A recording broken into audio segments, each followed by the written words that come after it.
Saudações, amigos e irmãos. Vocês estão no canal Reformadores da Igreja, o canal que traz os melhores vídeos para fortalecer seu conhecimento na graça de Deus. Antes de ouvir essa mensagem, eu convido você a se inscrever nesse canal e a clicar no sininho das notificações para continuar sempre ligado aqui nos novos vídeos que surgirem no canal. E agora, nós vamos assistir a mensagem de hoje. Como vocês sabem, era costume dos judeus descer a Jerusalém pelo menos 3 vezes ao ano para participar das grandes festas dos judeus. E muitos daqueles galileus, ali onde Jesus estava, tinham estado na festa em Jerusalém, onde Jesus estava também, e eles viram os milagres que Jesus fez em Jerusalém. Então, quando Jesus volta para Galiléia, o pessoal diz: eis o nosso patrício, né? Ele fez muitos milagres lá em Jerusalém, ele expulsou os que vendiam coisas no templo, usou chicote, ele enfrentou os fariseus. Esse é o nosso patrício, ele é daqui da nossa região. Então o pessoal recebeu Jesus, não é? Impressionado com os milagres que ele tinha feito, e talvez com esse orgulho, né, de ter um galileu com projeção e popularidade nacional já a essa altura. Diz o texto aí que ele foi recebido, no verso 45, pelos galileus. E lemos no verso 46, então, que ali naquela região ele vai para Caná da Galileia, onde da água ele tinha feito vinho.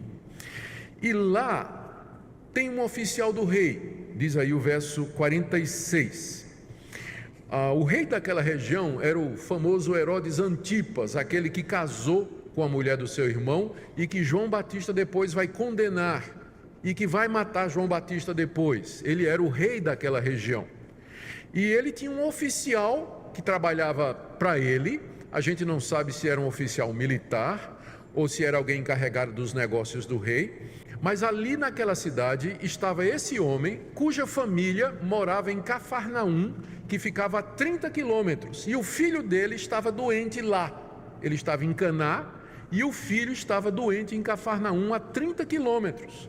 E ele estava se preparando para ir para casa quando ouve dos galileus: Jesus chegou, Jesus de Nazaré, que faz milagres, ele que curou tanta gente em Jerusalém, ele está aqui entre nós. Aí diz então que o homem, verso 47, tendo ouvido dizer que Jesus viera da Judeia para Galileia, foi ter com Jesus. Esse homem acreditou nos relatos que ele ouviu de que Jesus era capaz de fazer sinais e prodígios. Ele acreditou que Jesus era capaz de curar o seu filho. Então ele vem até Jesus e lhe diz, no verso 47, ele rogou a Jesus que descesse. Por quê? Porque Caná da Galileia é numa região montanhosa e Cafarnaum é ladeira abaixo no lago, lá, à beira do grande lago de Genezaré. Então, descendo, né? Então, ele pediu: desce comigo até a minha cidade, vamos, que meu filho está desenganado, ele está doente, está com febre e os médicos já desenganaram, ele está à morte. Veja aí o final do verso 47. E aí Jesus testa o homem.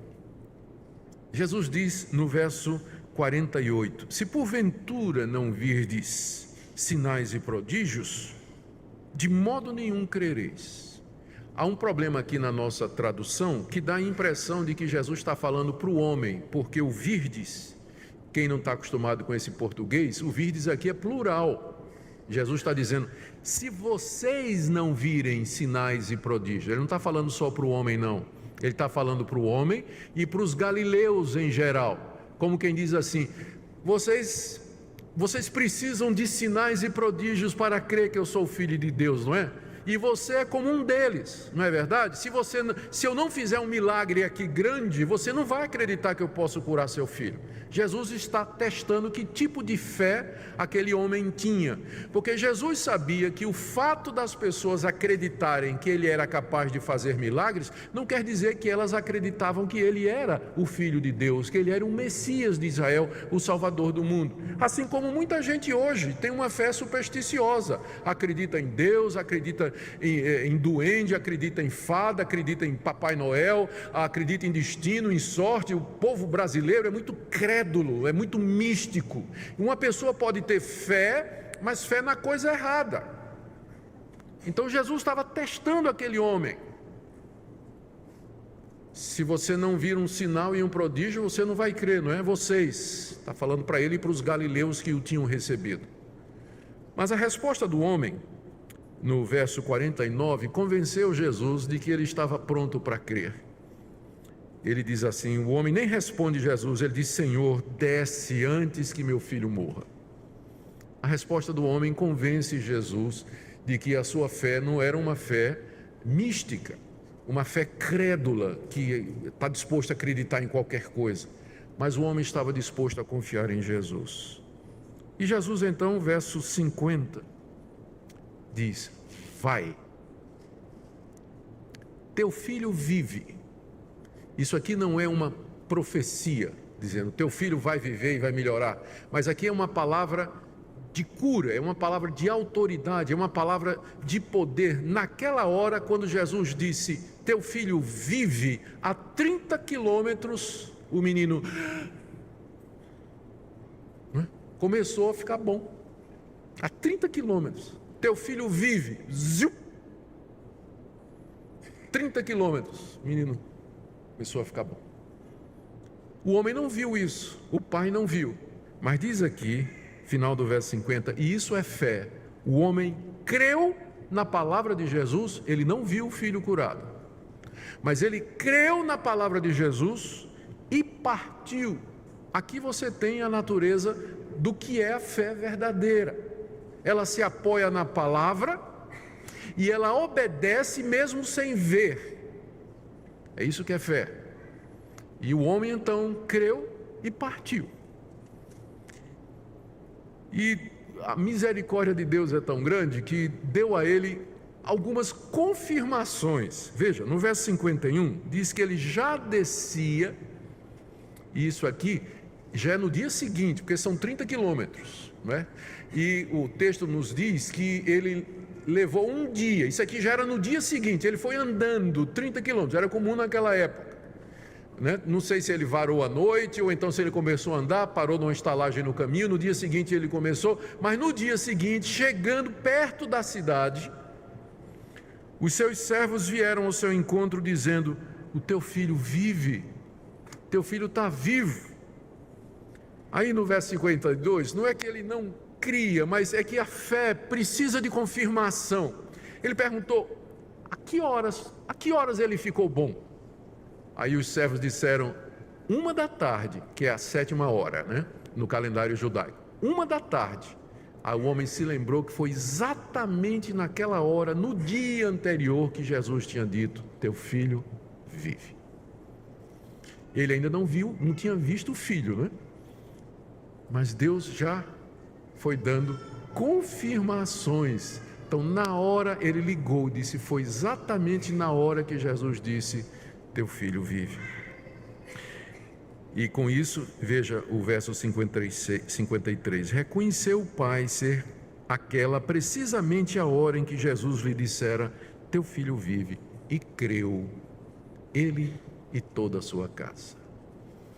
Ele já cria, mas creu. Ele já tinha fé, mas creu. Que no Evangelho de João, fé nunca é uma coisa estática, mas fé é alguma coisa que se desenvolve, que cresce, que se fortalece, que se aperfeiçoa, que se aprofunda, que precisa ser amadurecida. Aquilo que começou com uma fé, ouvindo a história de um milagre, eis aqui Jesus de Nazaré, que lá em Jerusalém fez tanto milagre, a sua fé se apegou àquilo, agora ela se torna numa fé robusta, que não precisa ver sinal e prodígio, que é baseada na palavra de Deus apenas. E creu não somente ele, mas toda a sua família. Ele dá testemunho à sua mulher, aos seus filhos, aos seus parentes, do que é que aconteceu. E a palavra dele leva aquelas outras pessoas a crerem exatamente como ele creu. Exatamente como ele creu. E termina o relato no verso 54, dizendo que este foi o segundo sinal que Jesus fez, depois de vir da Judeia para a Galiléia. Sempre lembrando que é o segundo em Caná da Galiléia e que no meio ele tinha feito aqueles milagres em Jerusalém. Há 2 pontos aqui na passagem, queridos, que João desejou passar para os seus leitores e que já toquei neles. O primeiro é a divindade de Cristo e o segundo, a natureza da fé. Vamos começar com a divindade de Cristo. Esse é o objetivo do Evangelho de João. É mostrar que Jesus é o Filho de Deus, que Ele é aquele enviado pelo Pai para ser o Salvador do mundo, o esperado de Israel. E uma das maneiras do Evangelho mostrar isso é registrar os sinais e prodígios que Jesus fez e que apontam, sem sombra de dúvida, para o seu poder e a sua divindade. No primeiro milagre, o poder de Jesus e a sua divindade são mostrados pela capacidade que ele tem de alterar a natureza. Ele muda um elemento no outro, ele transforma a água em vinho. Só Deus pode fazer isso. E agora ele faz um milagre à distância, só com a palavra dele, só com a palavra dele. No Antigo Testamento, só Deus fazia isso. Haja luz e houve luz. Surjam as estrelas no firmamento. Só Deus faz isso pela palavra. Na época de Jesus, havia muitos curandeiros que usavam amuletos, poções, loções, objetos, emplastros, e esses curandeiros eles tinham que estar presentes, manipular estas coisas, aplicar no paciente, pronunciar palavras mágicas. O que Jesus está fazendo aqui é completamente inédito para aquele povo. Ele cura a 30 quilômetros de distância, só pela palavra: teu filho vive. Isso aponta para Jesus como sendo Deus, porque só Deus, pela palavra, comanda a realidade do universo. Só Deus pode fazer isso. Nos outros evangelhos, Mateus, Marcos e Lucas, há o registro de pelo menos mais 3 ocasiões em que Jesus exercitou o seu poder só pela palavra. Uma foi quando ele curou os 10 leprosos. Os leprosos chegaram de longe, não é? Que não podia chegar perto, a lei proibia que um leproso se aproximasse de uma pessoa sã, talvez uma distância em que se podia ouvir a voz, e gritaram: salva-nos, salva-nos. Jesus diz: vão se mostrar ao sacerdote. E quando eles iam a caminho, ficaram curados, só pela palavra. Há também o caso da filha da mulher cananita, que vai procurar Jesus, aquela que disse: os cães comem das migalhas que caem da mesa, e Jesus diz: vai, teu filho vive. E ela volta para sua casa e chega lá, o filho está vivo também. Há um outro relato parecido com esse, em que Jesus cura o servo de um centurião, um militar, que tinha 100 homens ao seu cuidado, também à distância. Isso tudo aponta para a divindade de Cristo, que Ele era o próprio Deus entre nós. É isso que João deseja mostrar aqui. Mas o segundo ponto é a natureza da fé. Um dos temas principais do Evangelho de João, uma das ênfases dele, é que a fé verdadeira, ela não precisa ver alguma coisa para exercer o seu poder. O episódio que mais ilustra isso é o episódio de Tomé, no final desse livro. Jesus ressuscita e aparece aos discípulos, Tomé não estava presente. Vocês lembram disso? E aí os discípulos dizem: o Senhor apareceu, Ele está vivo. Qual foi a resposta de Tomé? Se eu não colocar o meu dedo nas suas feridas e no lado, de maneira nenhuma crerei. Aí da próxima vez que Jesus aparece, Tomé está ali, e quando Tomé vê Jesus, ele cai aos pés de Jesus e diz: Senhor meu e Deus meu. Qual foi a resposta de Jesus? Porque me viste, creste? Mas bem-aventurados são aqueles que não viram e creram. Esse é um dos temas do Evangelho de João. Bem-aventurado é aquele que não viu, mas creu. E é esse tema que nós encontramos aqui, a verdadeira fé. Nós não estamos dizendo com isso que no Evangelho de João há um desprezo pelos milagres. não é verdade, porque, como eu disse, o Evangelho ele é organizado em torno de 7 milagres que Jesus fez. Os milagres eram sinais que apontavam para a divindade de Cristo.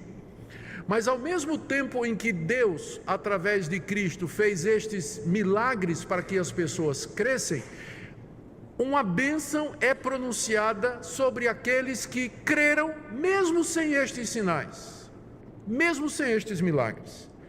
A ponto da gente poder dizer aqui que há no texto um contraste sutil aqui, entre, primeiro, os judeus de Jerusalém, que não receberam Jesus. Os judeus de Jerusalém foram incrédulos, eles viram os milagres que Jesus fez e eles não creram e expulsaram Jesus de lá, queriam matá-lo. Há os galileus que viram os milagres, mas queriam ver mais milagres, a ponto de Jesus dizer: vocês precisam ver milagres para crer, não é? Eles viram, mas queriam mais. É o pessoal crédulo, né? Que vive, que se move no sobrenatural. Se não tiver sobrenatural, então não tem Deus. É o pessoal que quer ver milagre o tempo todo, eram os galileus. E tem esse homem, que creu sem ter visto nada. E quem é o herói da história? Exatamente ele. Exatamente ele. Ele ouve a declaração de Jesus, parte, vai embora, Deus confirma através da palavra dos servos e ele crê, e toda a sua casa. Essa é a fé verdadeira, madura. É isso que João deseja demonstrar, queridos. A verdadeira natureza da fé. Agora note que essa fé, ela se desenvolve, ela começa tendo ouvido os relatos, e ela a princípio é imperfeita, porque ela pensou, o homem pensou que Jesus tinha que estar presente, tanto é que ele diz: venha comigo, vamos fazer essa viagem de 30 quilômetros até Cafarnaum, e chegando lá o Senhor vai curar meu filho, né? Quer dizer que ele ainda não tinha compreendido quem era Jesus, mas cria, embora não tivesse uma compreensão perfeita. Jesus então diz: vai, teu filho vive. Aí a fé já progride, porque ele, mesmo sem a presença de Jesus e sem ter visto nenhum milagre, ele crê e parte. No caminho, a sua fé é confirmada quando os servos chegam e dizem: olha, ontem, nesse horário, teu filho ficou bom. E ele crê.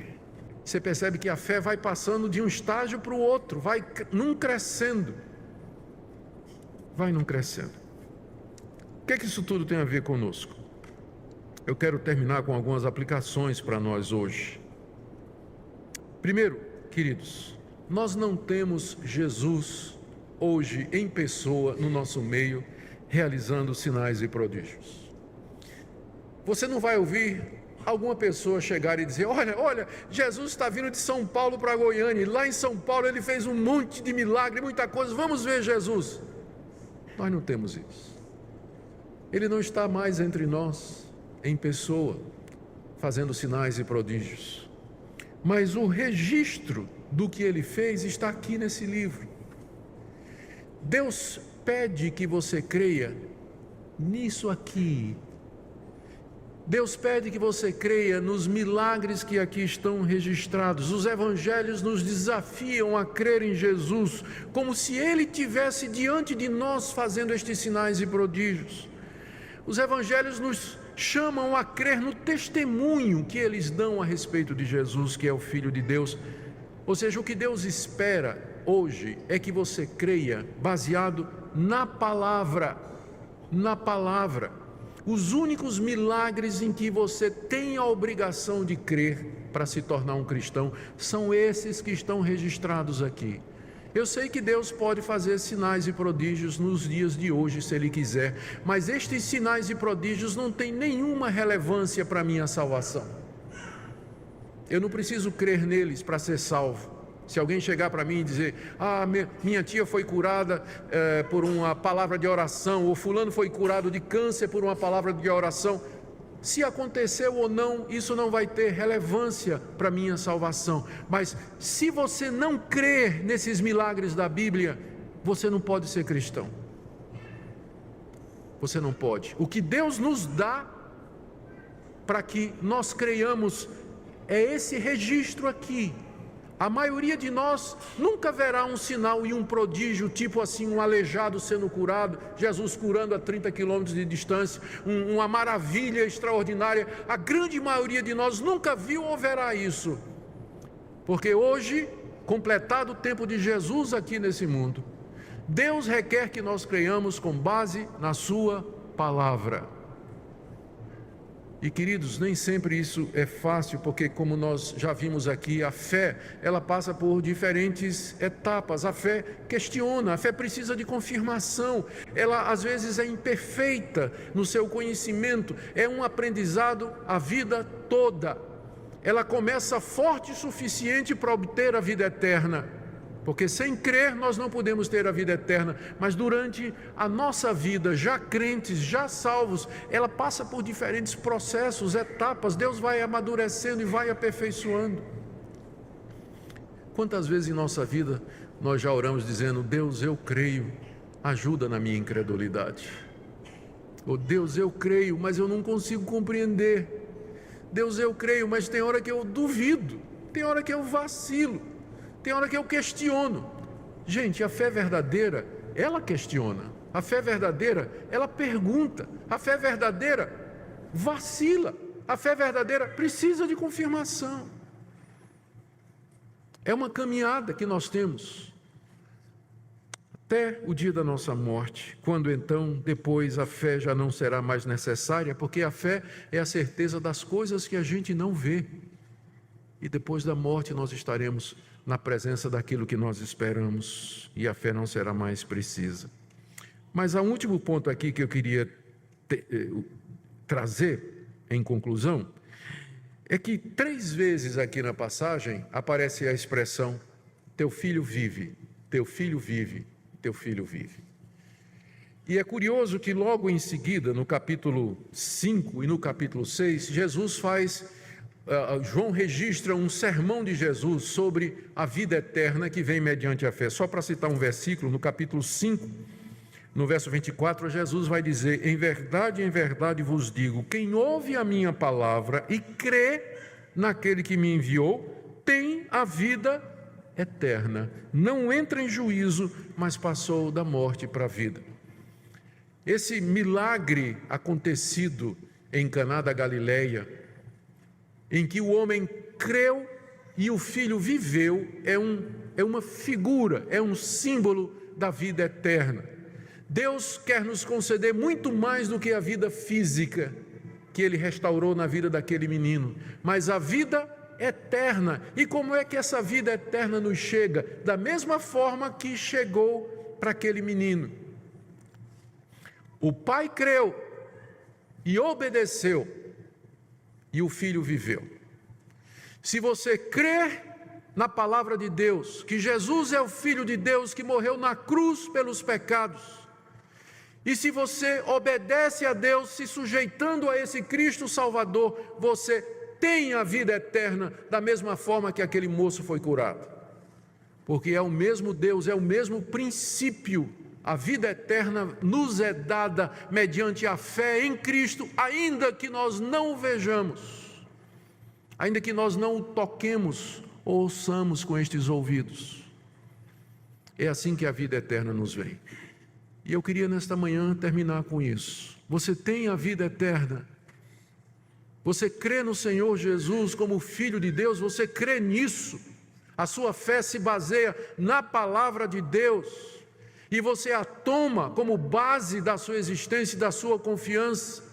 Porque se você crê nesse relato, a única resposta que você pode dar é se curvar diante de Jesus Cristo e dizer: meu Senhor e meu Deus, eu quero viver nesse mundo para te agradar e para te servir. Me ensina a ser o teu discípulo, fortalece a minha fé, me ajuda a te glorificar aqui nesse mundo.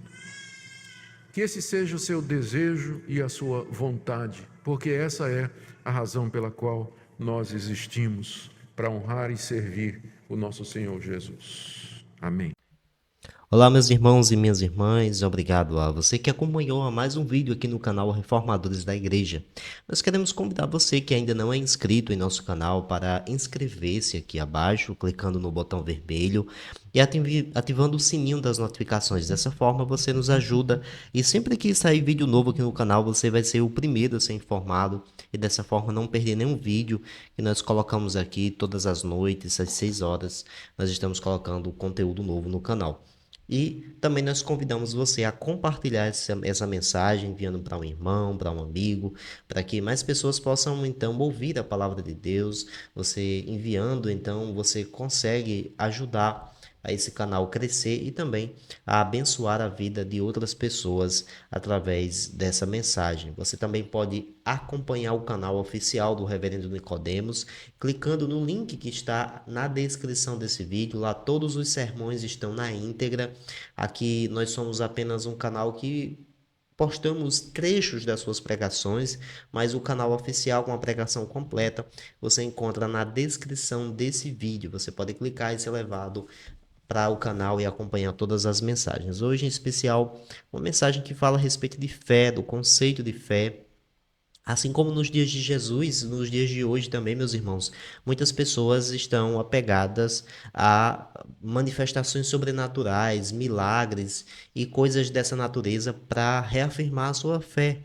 Nós vimos que, assim como nos dias de Jesus, lá muitos viram, testemunharam os milagres de Jesus, usufruíram desses milagres, mas esses mesmos que fizeram isso foram aqueles que estavam mandando libertar Barrabás e crucificar Jesus, porque, na verdade, os milagres, as manifestações, elas não são uma evidência de fé.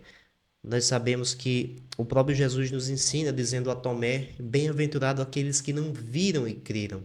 A fé antecede a milagres. Os milagres nos quais nós devemos então crer e ser base para a nossa fé são os que foram registrados nas Escrituras Sagradas. Esses sim foram registrados para que nós possamos então conhecer a Deus, ouvi-los e crer no seu poder e saber quem Ele é. É claro que nos dias de hoje também pode haver manifestações, milagres, prodígios, porque o Deus de antes é o mesmo Deus de agora, mas a nossa fé não deve ser baseada nisso, porque talvez a maioria de nós irá passar uma vida e talvez essa vida de fé ela não seja marcada por muitas experiências desse tipo.